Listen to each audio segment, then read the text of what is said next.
आता ना तुम्हाला हा व्हिडिओ बघून लक्षात येईलच की आम्ही कुठे चाललोय ते.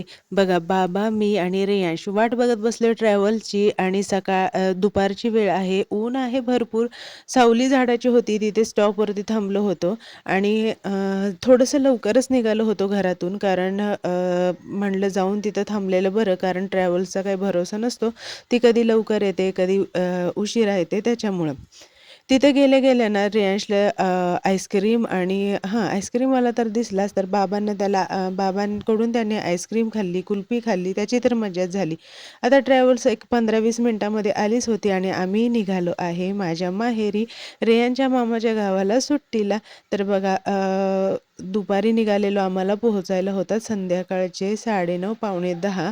म्हणजे आम्ही जरी 4ला निघालो ना तरी 9:30 पावणे 10 तरी वाजतात. आता एवढा लांबचा प्रवास करायचा म्हटला ना, रियांशला कंटिन्यू होत नाही. तोच बिचारा दमून जातो आणि त्याची एक चांगली गोष्ट, तो सरळ झोपून देतो. झोपला ना मग त्याला त्याचा प्रवास कसा होऊन जातो ते कळत नाही. मध्येच थोड्या नंतर 5:30 वाजताना ट्रॅव्हल्सचा स्टॉप असतो एका हॉटेलवर. तिथे चहा नाश्ता करण्यासाठी 10 मिनिट ट्रॅव्हल्स थांबते. तेवढ्यामध्ये आपलं काही उरकून घ्यायचं आणि त्याच्यानंतर मग पुढच्या प्रवासाला सुरुवात करायची. मग आम्ही तिथे चहा पिला आणि रेयांसाठी थोडंसं खायला घेतलं होतं, ते खाल्लं आणि आम्ही निघालो परत पुढे आमच्या प्रवासाला. खरं ना हा क्षण माझ्यासाठी खूप सुंदर असतो. वर्षातून 2 वेळाच येतो हा क्षण, पण खूप छान वाटतं. म्हणजे मी आतुरतेनं वाट बघत असते. जसं माहेरला जायचं ना म्हटलं ना, लवकर पोहोचत नाही आणि तिथे गेल्यानंतर पटपट दिवस कसे संपतात कळतच नाही. ज्या आजी दाखवल्या ना त्या तर कंटिन्यू झोपलेल्याच होत्या बाबा. तर यश मला म्हणत होता, "त्या आजी कधी उठणार की नाही आता? त्यांना ट्रॅव्हल्सवाले इथेच सोडून बसवून जातील, सगळे उतरून जातील." असं त्याला प्रामाणिकपणे असं निरागस त्याचे विचार येत होते. मी त्याला समजावून सांगितलं, "अरे बाळा, एवढा मोठा प्रवास आहे, झोप तर लागणार. जेव्हा त्यांचा स्टॉप येईल तेव्हा ते उतरवतील." तर प्रवास करता करता कधी अंधार झाला आणि आम्ही घरी पोहोचलो हे कळलंच नाही.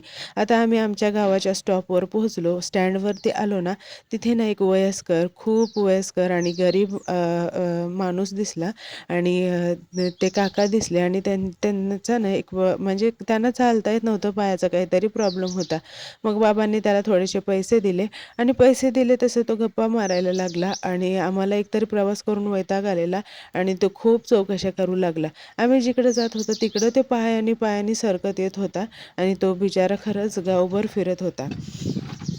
आता ना हे गावाकडे आल्यानंतर पहिला दिवस होता. आम्ही घरी आलो. आमचं जेवण वगैरे झालं. रात्री उशिरा आल्यामुळं आम्हाला 10 वाजले आणि झोपायला 11-12 वाजले.